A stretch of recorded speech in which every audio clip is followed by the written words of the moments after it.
भाजपा में एक और चेहरा है, योगी आदित्यनाथ जी। और वो खुद चेहरा है जी, खुद ब्रांड है जी। उन्हें जरूरत नहीं है मोदी के चेहरे पे चुनाव लड़ने की। हाँ। देखिए हम पत्रकार हैं जी, लगातार मोदी से सवाल करते रहते हैं, योगी जी से भी सवाल करते हैं जी, जी। और नीतीश कुमार जी से भी सवाल करते हैं जी। सवाल करना हमारे पास हमारा धर्म है जी। ऑलरेडी यहाँ पे चेहरा है, योगी आदित्यनाथ तो ऑलरेडी चेहरा है, तो योगी आदित्यनाथ के चेहरा पे लड़ेगी ना भाजपा चुनाव। दोस्तों आज हम हैं वाराणसी के 80 घाट पर और आपको बता दें कि जो पूरे देश में 5 राज्यों में विधानसभा का चुनाव होने वाला है, इसमें उत्तर प्रदेश भी है और उत्तर प्रदेश के हम वाराणसी में प्रधानमंत्री के संसदीय क्षेत्र में हूं और 80 घाट पर हूं और यहां पर चलते चलते यहां पर एक वरिष्ठ पत्रकार जो हैं, जो किसी परिचय के मोहताज नहीं हैं, सन ऑफ बिहार के नाम से जाने जाते हैं, आप जान भी गए होंगे, सच तक के फाउंडर मनीष कश्यप जी हैं और मैं उनसे यहाँ पर बात करूँगा। मनीष जी, आपका राज 24 न्यूज़ में स्वागत है। बहुत बहुत धन्यवाद। मनीष जी, ये बताइए, उत्तर प्रदेश में भी 5 राज्यों में, देश के 5 राज्यों में चुनाव की डुगडुगी बज चुकी है, उत्तर प्रदेश में भी चुनाव है। यहाँ पर आप हैं प्रधानमंत्री नरेंद्र मोदी के संसदीय क्षेत्र वाराणसी में, आप यहाँ पर बताइए कि क्या आपको दिखाई दिया? मोदी जी यहाँ के सांसद हैं। हाँ। और उससे ज़्यादा क्या चीज़ दिखाई देगा। और यहाँ के आराध्य देव हाँ। बाबा विश्वनाथ हैं जी। तो अच्छा शहर है। हाँ। और बस 80 घाट पे हैं तो 80 घाट दिखाई दे रहा है। 80 घाट दिखाई दे रहा है। भाजपा जो है यूपी में मोदी के चेहरे पर चुनाव लड़ेगी। भाजपा जो है यूपी में मोदी के चेहरे पर चुनाव लड़ेगी। मोदी तो मुख्यमंत्री होंगे नहीं, जब भी रहेंगे तो प्रधानमंत्री ही रहेंगे। आपको क्या लगता है कि जो उत्तर प्रदेश में विकास हुआ है, क्या इस पर भाजपा उत्तर प्रदेश में पुनः आएगी? भाजपा में एक और चेहरा है, योगी आदित्यनाथ जी। और वो खुद चेहरा है जी, खुद ब्रांड है जी। उन्हें जरूरत नहीं है मोदी के चेहरे पे चुनाव लड़ने की। हाँ। देखिए हम पत्रकार हैं जी, लगातार मोदी से सवाल करते रहते हैं, योगी जी से भी सवाल करते हैं जी, जी। और नीतीश कुमार जी से भी सवाल करते हैं। जी। सवाल करना हमारे पास हमारा धर्म है। जी। ऑलरेडी यहाँ पे चेहरा है, योगी आदित्यनाथ ऑलरेडी चेहरा है, तो योगी आदित्यनाथ के चेहरा पे लड़ेगी ना भाजपा चुनाव। और अगर मोदी जी के चेहरा पे चुनाव लड़ेगी, लेकिन आप ये कह रहे हैं ना कि योगी आदित्यनाथ के चेहरे अरे पर सबको यहाँ वो सबको पत्रकार को भी पता है, यहाँ के लोगों को भी पता है, बाहर के लोगों को भी पता है कि उत्तर प्रदेश में ऑलरेडी एक चेहरा है। हाँ। जिस चेहरे पे चुनाव लड़ा जा सकता है। हाँ 2017 में चेहरा नहीं था कोई जी, तो उस समय मोदी के चेहरा पे लड़ा गया और सब राज्यों में जो है मोदी के चेहरे पे लड़ा जाता है। लेकिन एक चेहरा भाजपा ने इतना दिन में बना लिया है जिस चेहरे पे चुनाव लड़ा जा सकता है। और योगी के चेहरा पे तो साउथ में चुनाव होता है, कर्नाटका में, योगी के चेहरा पे तो नागालैंड में चुनाव होता है। उन्हें दूसरा चेहरा की क्या जरूरत है? यानी आपका ये कहने का मतलब है कि इस बात मेरा ही नहीं, आप उत्तर प्रदेश के किसी भी कोने में चले जाए, ऐसा नहीं। देखिए मैं सरकार से सवाल करने वाला पत्रकार हूँ और आंखों में आंखें डाल के सवाल करता हूँ। आप मेरा कितने 2000 से ऊपर वीडियो है वो उठा के देख लीजिएगा, जिसमें 1000 तो सरकारी से सवाल होगा। लेकिन यहाँ पे चेहरा है, योगी आदित्यनाथ चेहरा है, उस चेहरे पे लड़ा जा रहा है। समाजवादी पार्टी के पास भी चेहरा है, अखिलेश यादव चेहरा है, वो खुद अपने चेहरा पे लड़ेंगे, ना कि मुलायम सिंह यादव के चेहरा पे लड़ेंगे। बहुजन समाजवादी पार्टी के पास भी चेहरा है, वो मायावती खुद के चेहरे पे लड़ेंगी, ना कि काशीराम के चेहरे पे लड़ेंगी। तो ये सब चेहरा है और उत्तर प्रदेश में बहुत बड़ा बड़ा चेहरा है, यहाँ पे बाहर के चेहरे की जरूरत नहीं है। आप जब चेहरे की बात कर रहे हैं तो बीजेपी ही सिर्फ एक ऐसी पार्टी दिखाई दे रही है कि इसमें बहुत सारे चेहरे हैं। क्या और भी पार्टियां जो हैं, आपने सीधा सीधा कहा कि सपा हुआ, बसपा हुआ और साथ में कांग्रेस भी है, कांग्रेस भी प्रदेश में चुनाव लड़ेगी और आम आदमी पार्टी, तो इन लोगों की क्या स्थिति रहेगी? सिर्फ अपने नाम पर ये लोग चुनाव जीत जाएंगे क्या? वो देखिए वो हमारा काम ही नहीं है।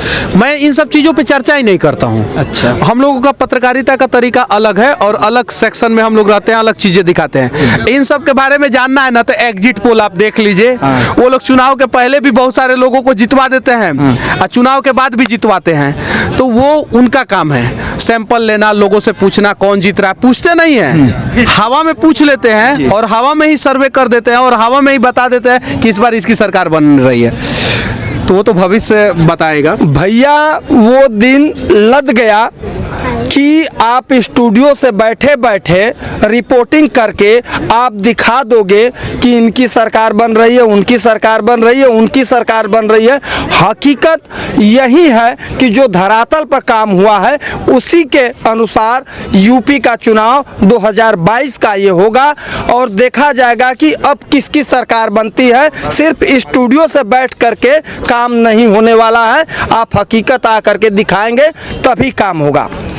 मनीष जी, ये सब चुनाव तो हो गया, मैं सुना हूँ आपके ऊपर बहुत सारे दर्जनों मुकदमे भी कायम हैं। आपको लोग बोलते हैं बहुत खुखार दबंग आदमी है, दबंग पत्रकार है, इसका मतलब क्या है, ये क्यों? हूँ मैं भ्रष्ट लोगों को रेलते रहता हूँ, कहीं भी मिलते हैं और कुछ लोग मेरे ऊपर केस मुकदमा भी करते रहते हैं। तो भगत सिंह केस मुकदमा से डरे क्या? हमारे बहुत सारे स्वतंत्रता सेनानियों पे केस हुआ, तो वो डरे क्या? तो इन सब चीज़ों से मैं नहीं डरता हूँ। और मेरे ऊपर जितना केस है आप उठा के देख लीजिए, जितना केस है, जितना उठा के देख लीजिए।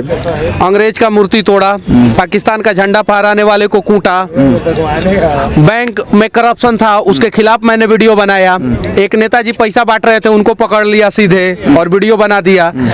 तो मतलब कि गलत चीजों को खत्म किया ना, तो उसके एवज में मेरे ऊपर केस हुआ है। अच्छा। मैं किसी को बंदूक नहीं दिखाया हूँ, आर्म्स एक्ट नहीं है, तस्करी का मेरे ऊपर मुकदमा नहीं है, किसी का मर्डर नहीं किया हूँ, रेप नहीं किया हूँ, इन सब चीजों का मुकदमा नहीं है। मेरे ऊपर मुकदमा है सरकारी काम में बाधा, और सरकार जब काम नहीं करता है तब ना हम बाधा पहुंचाते हैं, जब काम करेगा तो हम बाधा काहे पहुंचाएंगे। तो ये सब चीजें हैं, ये सब चीज़ है। और लेकिन आपके ऊपर ये भी आरोप लग रहा है, आप बिहार से एक्चुअली बिलोंग करते हैं और आप चाहे दिल्ली हुआ, अभी साउथ में आप गए हुए थे, तो वहाँ पर जा कर के बिहार चाहे यूपी की जो चीज़ों को दिखा रहे, तो आपके ऊपर ये लोग लगा रहे हैं कि जा कर के उत्तर प्रदेश और बिहार का बदनामी करने वाला बंदा है। इसका क्या मतलब, क्यों आपको इस तरह से लोग क्यों इस तरह से मेरे नेशनलिटी में इंडियन लिखा जाता है जी, बिहारी या यूपी या मराठी या पंजाबी जी नहीं लिखा जाता है जी। मैं भारतीय हूँ जी, पहला चीज जी। और भारत के किसी भी कोने में गलत होगा तो मैं भारत के किसी भी कोने में जाके जो है उस चीज को दिखा सकता हूँ जी।